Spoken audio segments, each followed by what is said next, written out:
Some of the human and cultural history, human occupation as early as 10,000 years ago.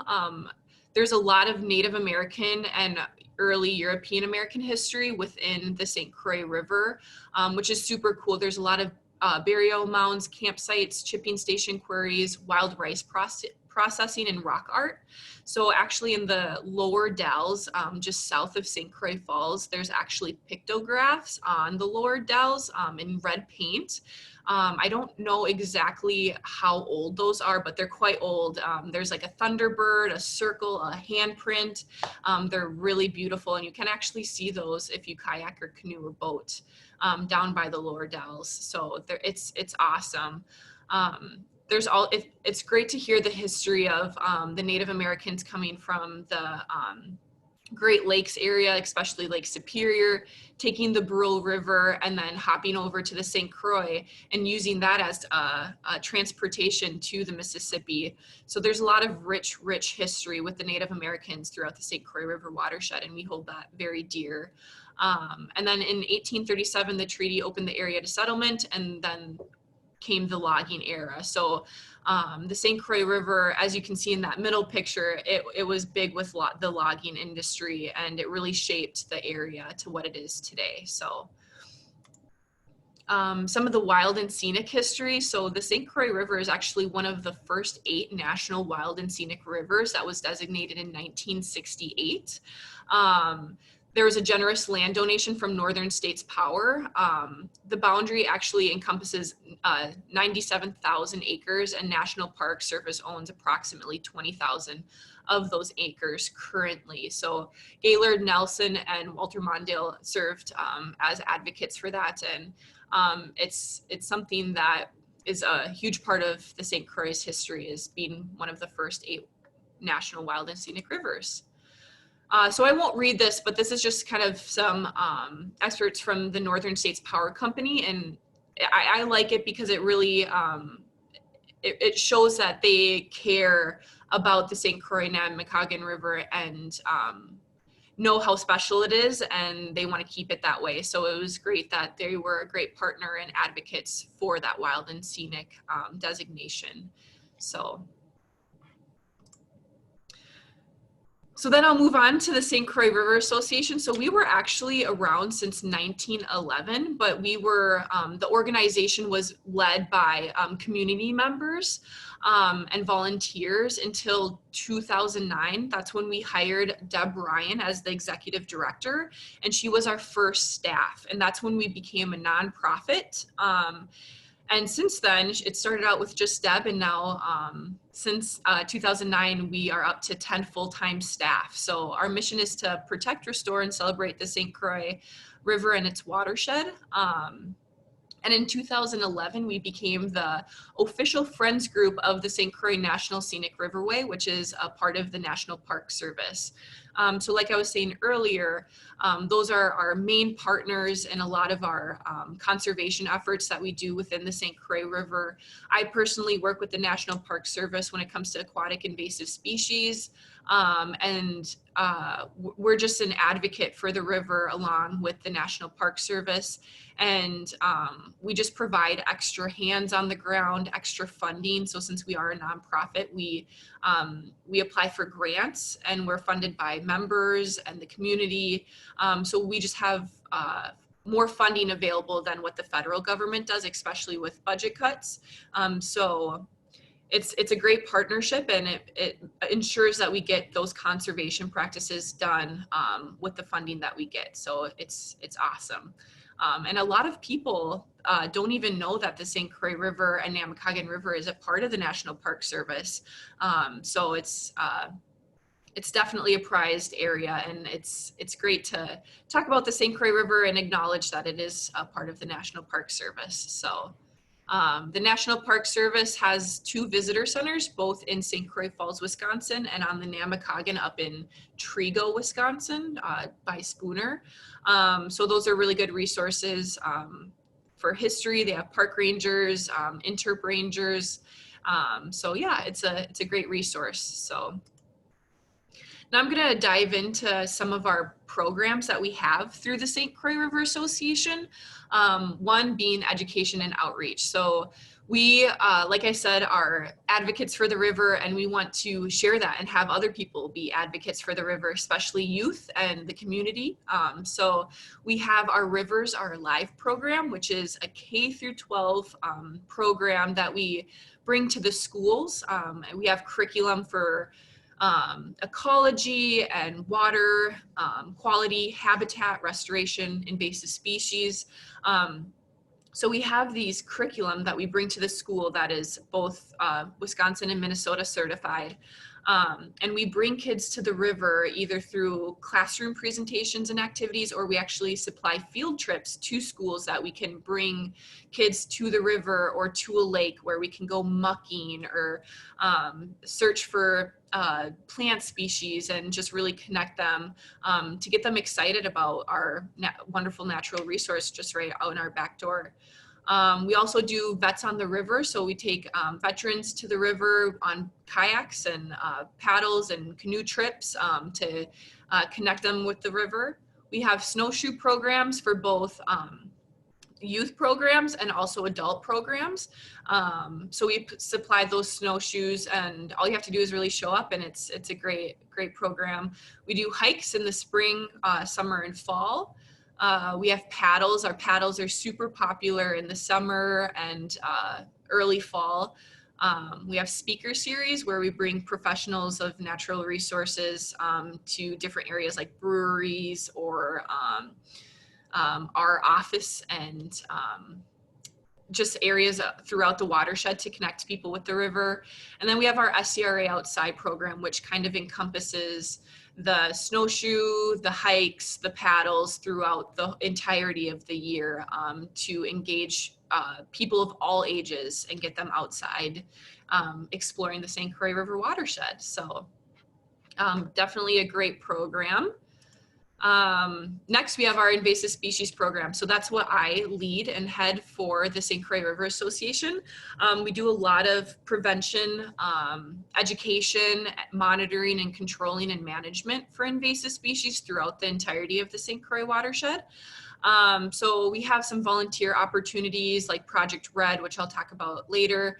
We do boat inspections on the St. Croix River only in Wisconsin though, just because with Minnesota and Wisconsin, they have different rules and regulations with boat inspections and whatnot. So we just do it on the Wisconsin side. So primarily in Hudson and Prescott, Somerset, and St. Croix Falls.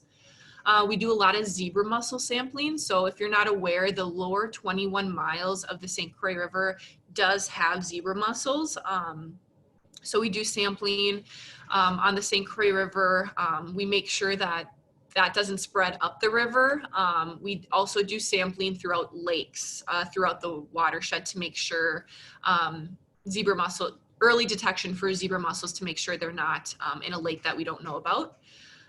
Yellow iris, oriental bittersweet monitoring. And then we also have a cooperative weed management area group, which is only in Wisconsin throughout 5 counties, which is just a group of state, federal, and local agencies that come together to just educate people about terrestrial invasive species like buckthorn, wild parsnip, purple loosestrife, that kind of thing. So unfortunately, that organization's just in Wisconsin. Hopefully in the future, we get funding to have a cooperative weed management area over on the Minnesota side of the watershed. So like I said, I'm the coordinator of the Invasive Species Program, so I'm just gonna dive a little bit more into this.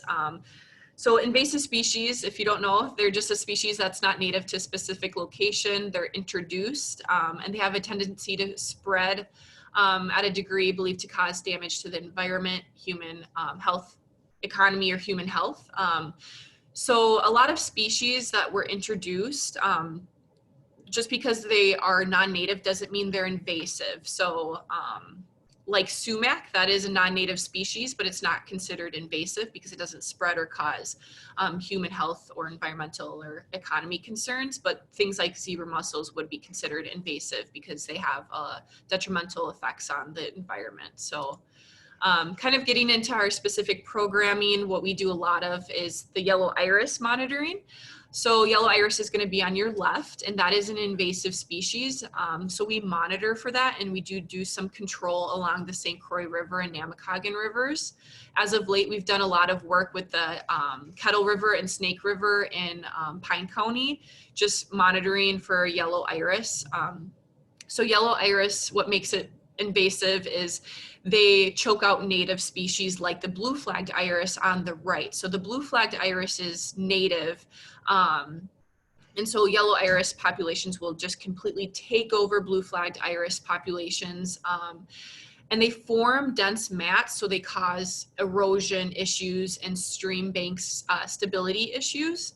And they're also poisonous. So if they're ingested or they secrete kind of a sappy like substance on their roots, can cause irritable skin, rashes, that kind of thing. So it's something that we do a lot of monitoring for along the riverway.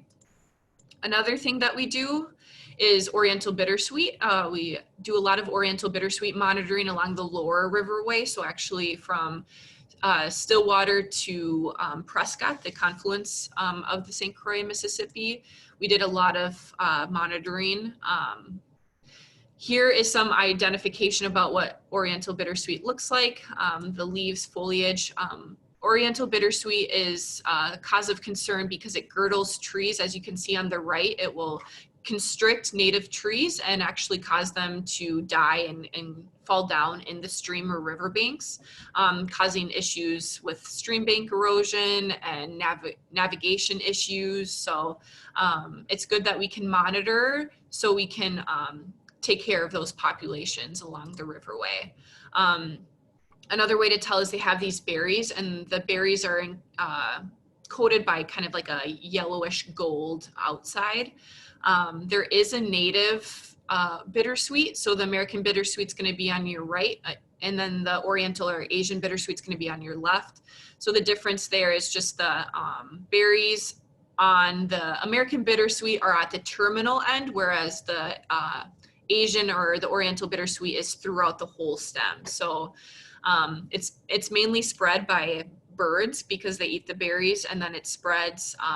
But like I said, it's an issue that needs to be addressed just because it can spread super quick, and it can girdle trees along the river. So we do a lot of monitoring for that.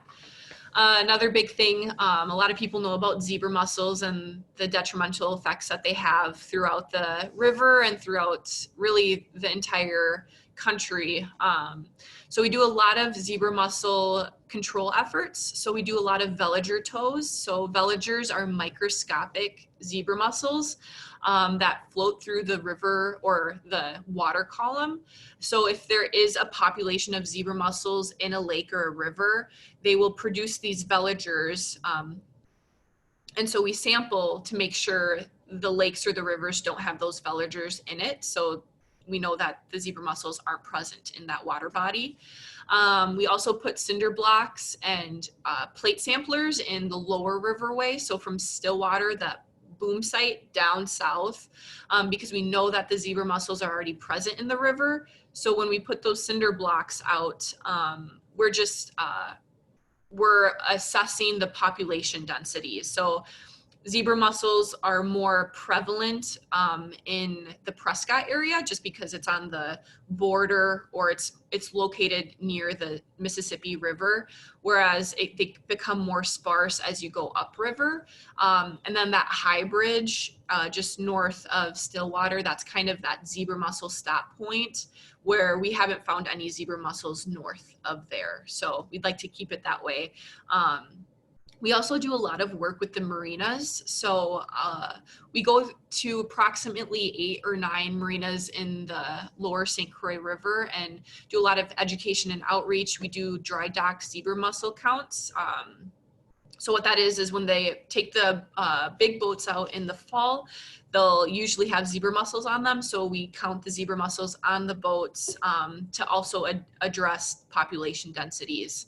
So we do a lot of work with zebra mussels because we know how detrimental they can be. As you can see at that picture, they can attach to our native mussels and suffocate them. So like I said earlier, we have 41 or over 40 native mussel species within the St. Croix, and that's what makes our water quality what it is. And without those native mussels and with zebra mussels, it'll really have economic and ecological impacts. So we want to make sure that the zebra mussels don't spread throughout the watershed and throughout the river. So like I said earlier, we have a lot of volunteer opportunities. That might change this summer. Hopefully we'll get back on track next year. But for example, we have Snapshot Day and Starry Trek. Starry Trek is in Minnesota, Snapshot's in Wisconsin, different states, but we monitor for invasive species. We educate people from the public about how to identify invasive species and what they can do to monitor their lake or river for invasive species and how to report if they do come across a population that they think might be invasive. We have algae alert program, and that's specifically on the lower riverway. It's a great partnership with the USGS, which is the US Geological Survey. So what we do is we recruit volunteers to help monitor for algae in the lower St. Croix River. So what that looks like is we train volunteers usually late in June, and then people can go out twice a month for approximately 3 to 4 months and just take a container and sample the water, and then we send it into USGS and they test it for algae, specifically cyanobacteria, which is that toxic blue-green algae.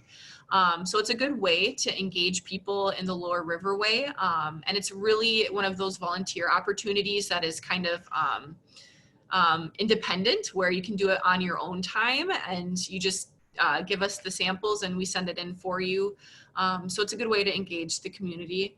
We also have Project Red, which stands for Riverine Early Detectors, which we, again, teach people how to identify invasive species, especially invasive species versus native species.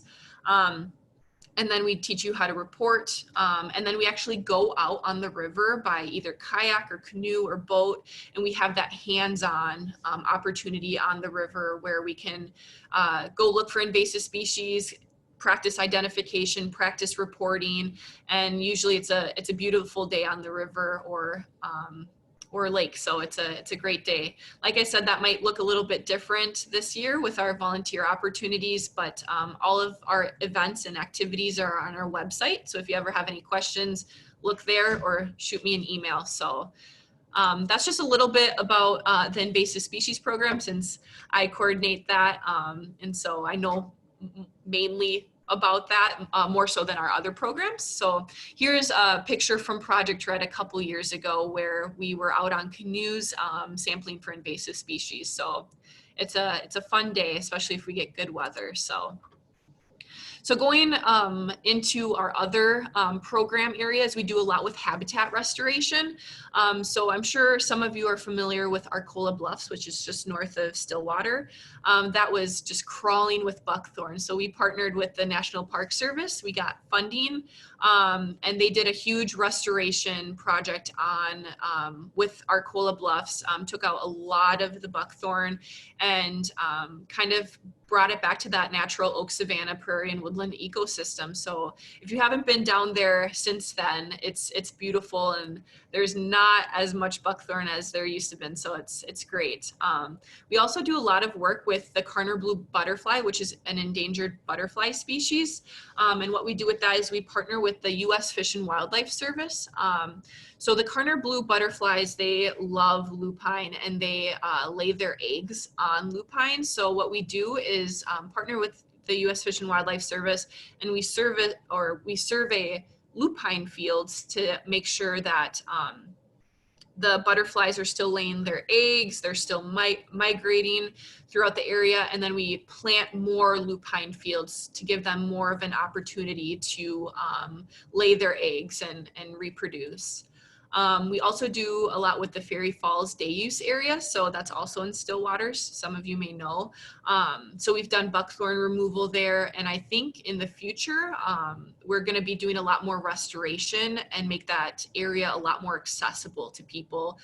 If you've been back in there, it's beautiful. It's just kind of off the beaten path. And if you don't know where you're going, you don't really know it's there. So we're going to make it more accessible and just do a lot more buckthorn and habitat restoration within that site. So that's just some of the projects that I'm going to highlight. We do a lot with water quality restoration, specifically with nutrient pollution reduction on agriculture and developed lands. So this is going to look like phosphorus reduction with agriculture fields, gully restorations.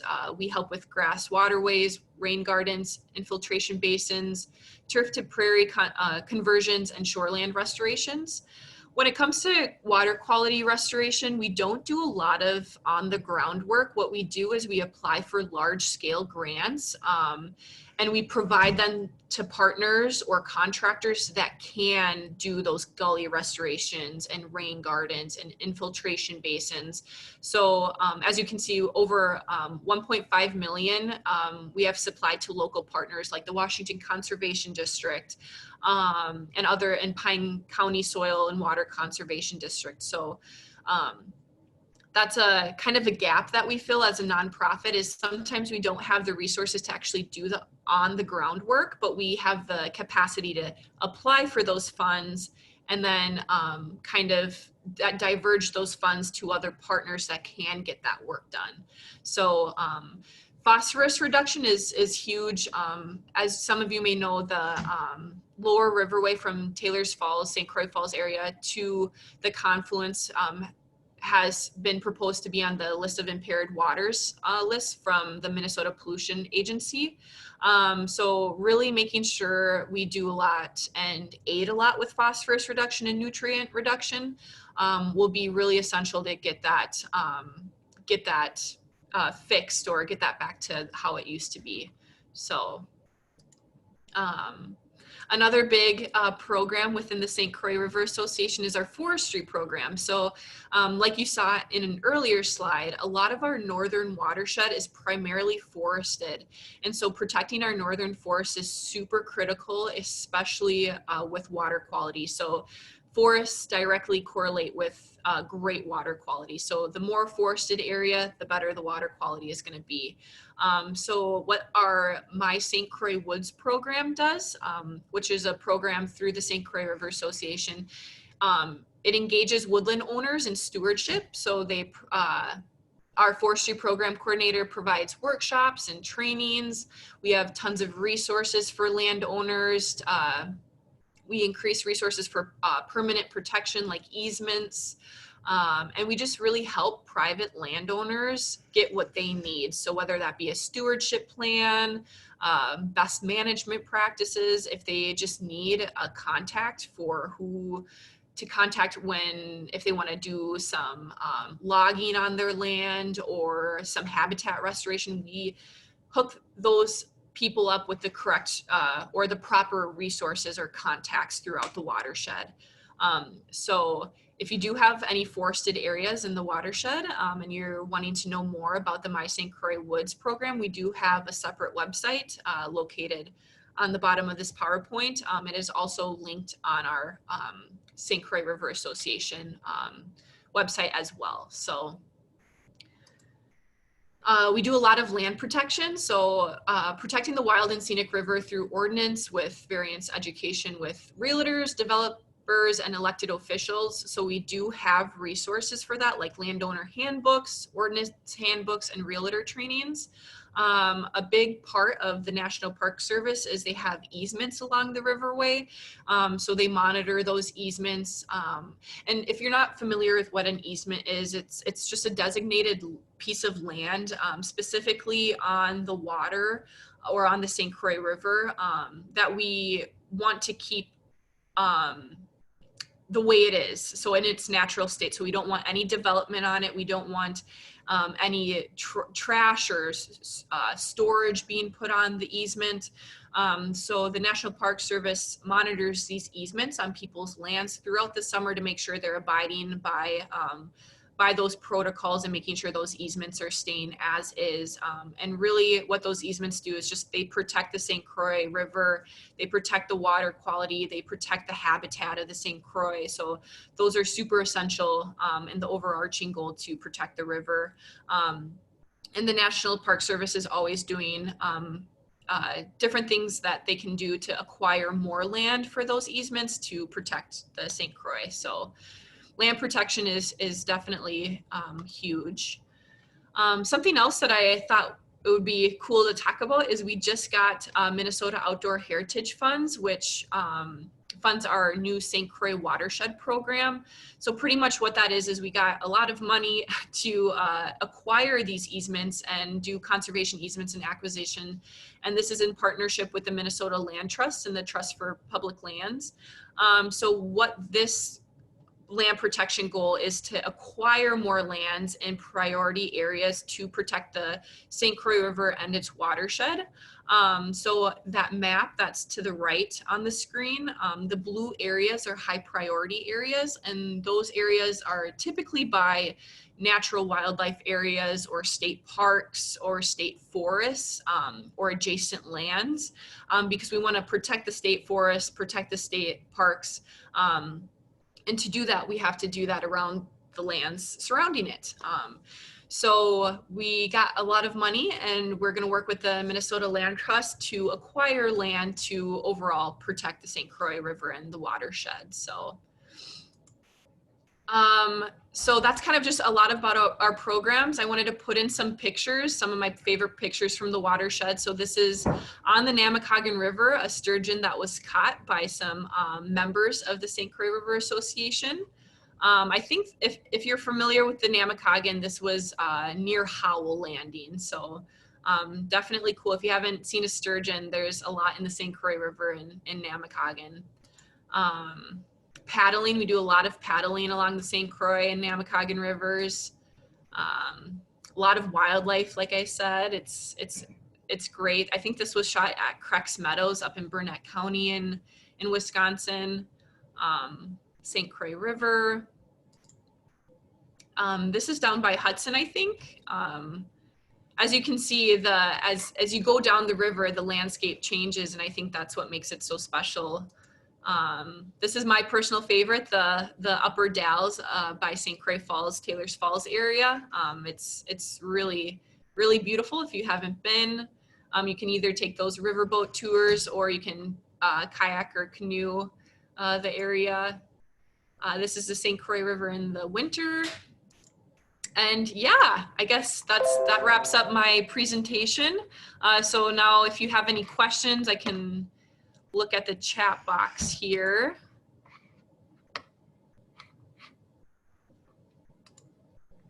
No chat. There we are. Because we unmuted ourselves. I don't see any questions, so if you have any questions, just let me know. Or if you, like I said, have any specific questions about programming, I can get you that contact information for the proper people. Could I ask a question? Yeah, absolutely. The National Park Service used to have a climate change response program, but I haven't seen anything posted on that since July of 2017. Do you still have that in place, or are you not allowed to talk about climate change? Climate change is something new that we're implementing into our strategic plan for the St. Croix River Association. So we actually just went through an update for our strategic plan, and climate change resiliency was added into some main actions. As for the National Park Service, I'm not familiar with their implementation of climate change advocacy or what they plan to respond when it comes to climate change. But I know that Julie, the superintendent for the St. Croix National Scenic Riverway, is definitely, she plans on implementing that into their kind of 10-year plan. So if you haven't heard about it, since 2017, I definitely plan to hear about it within the next year, especially as it gets implemented into our strategic plans. So. Thank you. I have another question. Yep. Is there any wild rice harvesting available to the public, or is it all on reservation land? Not that I know of. I know that there's a lot of wild rice harvesting up near Siren area, in Burnett County. And that is not on, that I'm aware of, that is not considered reservation land. So I don't know if that is considered to be open to the public or if it's on private land.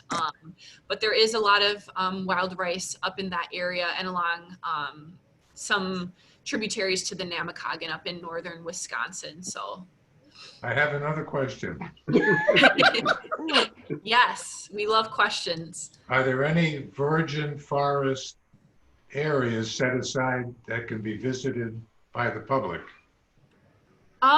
Good question. So there's a lot of forested areas in the northern watershed that have been touched by the logging era 50 so years ago, but they are regenerated and they look beautiful. There's a lot of trails along the St. Croix up in Osceola area that have some old pine stands. At the Namakagon, there's the Namakagon trails that have old pine stands as well. As for virgin forest, I think the closest one would be in the Chequamegon National Forest in northern Wisconsin. They do have the cathedral pines, which were not harvested, and they've been around for years. And so if you're looking for something that hasn't been touched by logging, that would be very hard in the St. Croix River watershed, but I know that there is some in the Chequamegon National Forest. Who has a question? Well, just a general question about what does Park Service do to deal with the buckthorn problem that's everywhere? Yes. How do you mitigate that situation? Yeah, so buckthorn is one of those invasive species that you get rid of it and it comes back, or you just are overwhelmed because it's everywhere. So a lot of what the National Park Service does and what the St. Croix River Association helps with is really that mechanical removal of buckthorn, which is, it's a lot of on the ground work, a lot of heavy lifting. It's hard work, but we manually remove it, and then they apply an herbicide, a basal treatment at the roots. I don't know exactly if they use Garland or what herbicide they use for that.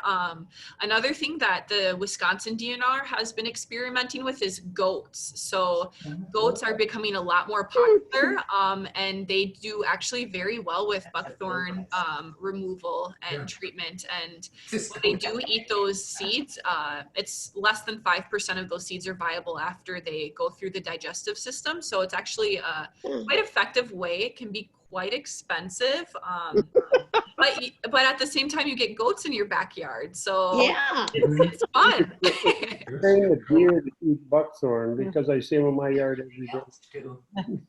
Bill has to keep them. Pardon?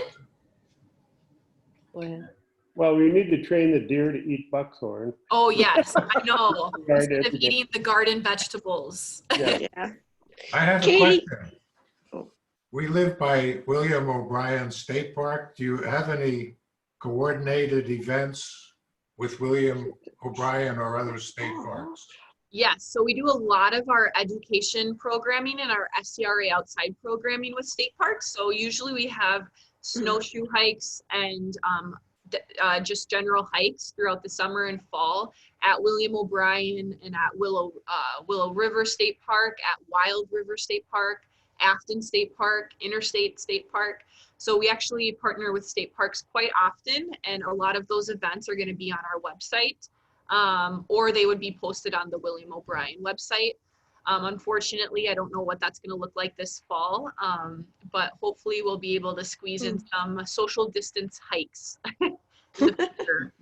So I have So a couple Kate- questions. One is there something that they've found that's working to reduce the population of the zebra mussels or keep them more in control?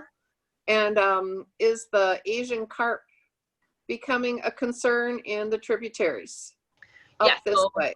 Yeah, so the great question. So the zebra mussels, unfortunately, there is not one go-to method to control zebra mussels, but the Minnesota Aquatic Invasive Species Research Center at the U of M is doing a lot of research on how to control zebra mussels with copper or other molluscicide treatments. Unfortunately, a lot of those treatments do harm native species. So they're being very careful when it comes to testing those out, and there just isn't one kind of method to control them. But for example, I think in Washington County, yes, Washington County, Bone Lake in northern Washington County, there were zebra mussels that were found near near the boat launch. And what the DNR did is they sectioned off that area, closed down the boat launch, sectioned off that area. I think it was roughly a half acre, so it wasn't that big. They surveyed the rest of the lake to make sure there were no other zebra mussels present. It was only present near the boat launch, and they did a molluscicide treatment just in that area, so it didn't have any detrimental effects to the overall native population of the lake, and they actually eradicated zebra mussels. So that is why early detection is super important, because the smaller the population, and if they're just in one area of a lake, the better off it is with eradicating the zebra mussels in that area. As for a lake, that's probably easier to do in a lake than in a river, I would assume. Yes, river, there's nothing we can do when it comes to the river infestations. That's why we're tracking population densities, and that's why we're still testing the lower riverway to make sure that there's a reproducing population with rising water levels that can fluctuate populations. And just making sure that, zebra mussels, they have those byssal threads, and so that's what makes them attached to hard surfaces. So really they don't move unless we move them. So that's why that high bridge north of Stillwater is a zebra mussel stopping zone. So you can't travel south to north across that high bridge, because north of the high bridge there's no zebra mussels, so we want to prevent the spread.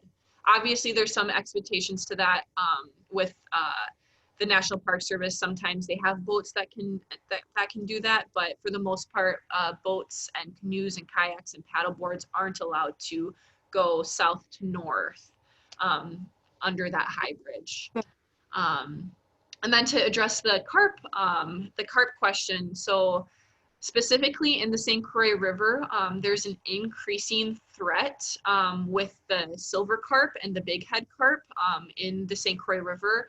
As of right now, there are no known reproducing populations of carp in the St. Croix River. So how the National Park Service and the Minnesota DNR like to put it is the St. Croix River is kind of a summer vacation for the carp. So they like to swim up from the Mississippi, hang out by usually the Bayport power plant because the waters are typically a little bit warmer there. They like warm waters.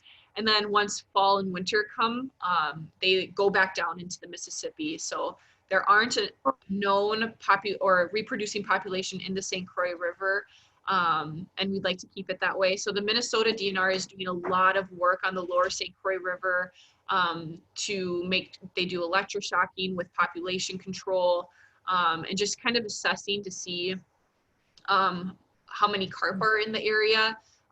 Carp are coming up from the Mississippi River, unfortunately. So the Minnesota DNR and other U.S. Fish and Wildlife agencies and the Minnesota Aquatic Invasive Species Research Center, they're putting in barriers, sound barriers at some of the lock-in dams to prevent the spread, but it's hard when we get high water. That makes it really difficult. Yeah, so we're just doing what we can, but it is an ongoing threat to the lower St. Croix River, especially those silver carp, because as you can see, or if you do know about silver carp, they are the ones that jump out of the river, and so they have really detrimental effects to recreation boaters, and so we want to keep those out of the St. Croix River the best we can. So And then with Asian carp and the common carp throughout the watershed, we don't work with those. Usually it's the watershed districts or the soil water conservation districts that do integrated pest management plans to address carp in lakes and tributaries to the St. Croix River. So common carp are also an issue, especially with phosphorus and algae and all that kind of stuff. So, but the St. Croix River Association doesn't work with carp outside of the St. Croix River. Okay. So another question I had for you, as a community, like so you're speaking to our Trinity community. As a community, what would be some things that you would say that we could do to help? I mean, you showed some volunteer things, but if there was, you know, a couple of things that we might be able to do to help in this area, what would they be? Yeah, absolutely. So first and foremost, if you're passionate about conservation and natural resources, and if you're passionate about the St. Croix River, becoming a member is a great step. You can find all of that information on our website, which is stcroixriverassociation.org. I can also put that in the chat box as well. And so becoming a member just supports our work and supports the overall mission of protecting the St. Croix River and watershed. And with that, you get opportunities to be a part of our mail list. I actually think if you do go on our website, you can become a part of our listserv mailing list, even if you don't want to become a member. So you can still stay up to date with what we do, because a lot of our events are another really great way to kind of donate your time to the St. Croix River Association. So we have different events, we have trainings, we have workshops, and we have a huge volunteer program, not only with our invasive species, but we have volunteers that we use for our paddles and our education with our Rivers Are Alive. So if you're passionate and you want to be an advocate for our education K through 12 programming, you can help with that in schools. So we have all of that information on our website. And I think the biggest thing that we want is we want more stewards to the river, and we want more stewards to the watershed to help protect, preserve, and celebrate the St. Croix River and what it has to offer. I think a lot of people don't realize the wonderful resource we have right in our backyard. So just being involved and spreading the word about how wonderful the St. Croix River is. You know, if you're on a hike and you see trash, you know, pick it up and just do your part to protect the riverway. But if you're interested in being a part of the St. Croix River Association and help us with our work, being a member is a great way, and also just partaking in our events and our trainings is another great way, and just becoming one of our volunteers for either invasive species or education or water quality sampling. So if you're passionate about a specific area, let me know and I can get you the resources and the opportunities for those specific areas. Otherwise, our website is a great resource that you can go to see what we do, see what events we have coming up, and see what volunteer opportunities we have in the future. So, thank you. Yeah. Thanks. I have a recommendation. Yes. Are you part of the Give Big annual charitable drive? Yeah, so we were just a part of the Give Big St. Croix Valley, and we raised approximately $2,700, which was great for us. Oh, And I good. think we're also a part of the Give Big Minnesota as well. So I think that's a different dates. I don't do a lot with our fundraising. That's kind of a different part of our organization, but I know that's a fundraising and donations. And that's another, since we are a nonprofit, like I said earlier, a lot of our programming is funded by grants, but we do have a lot of marketing and all of that, the admin side of things, and that is funded by donations and foundations and our fundraising. So we do usually have 2 fundraisers a year for our members, a spring gathering and then an annual fundraiser in the fall. That is also going to look a lot different this year, but in the future, those are really great opportunities to connect with other members. We usually have presenters, we have dinner, it's usually a fun area. And so yeah, fundraising is a huge part of SCRA and what we can do on the ground. So. Very good. Listen, thank you. You're very informative and smart. Thank you. Yeah, very much. What would you say is the biggest concern or threat to the St. Croix River and its watershed? Great question. I'm very biased since I'm invasive species. So I'd say invasive species, but I think overall it's a lot. What we have to do is keep our water quality in that pristine condition. And that includes a lot of things. That includes our phosphorus reduction. So reducing phosphorus with agriculture, reducing phosphorus when it comes to lawn fertilizers, making sure people are using best management practices with that. That will help water quality. Keeping our forested lands forested. So that means no more development. Obviously that is kind of inevitable, especially in the lower riverway.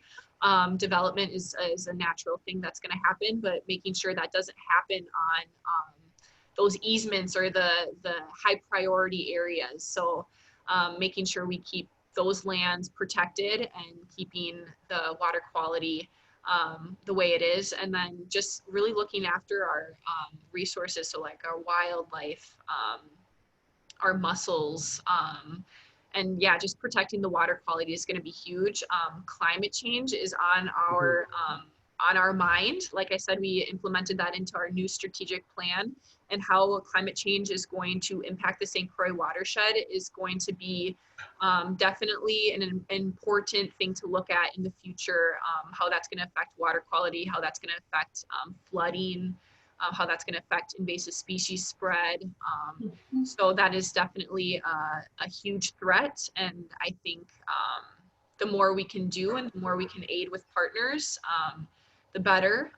So yeah, just keeping the St. Croix River and the Namakagon River protected, and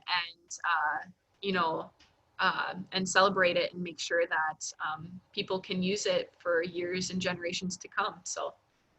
I have a little thing I just want to share about mussels, just for those that might not know much about them.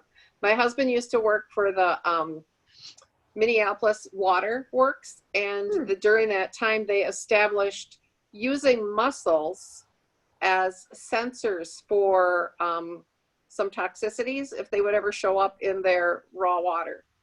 And they close up if they detect something that's not good. They haven't ever had to do that, but in testing them.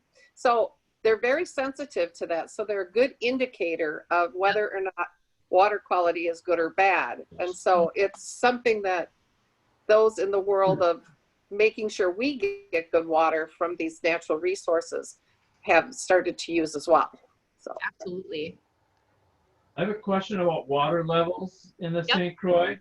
Mhm. And mentioned that in passing in parts of other items you shared, but we noticed that the river levels have seemingly been higher recently, and especially a lot of the islands in the St. Croix have a lot of trees that are dying because of the high water levels.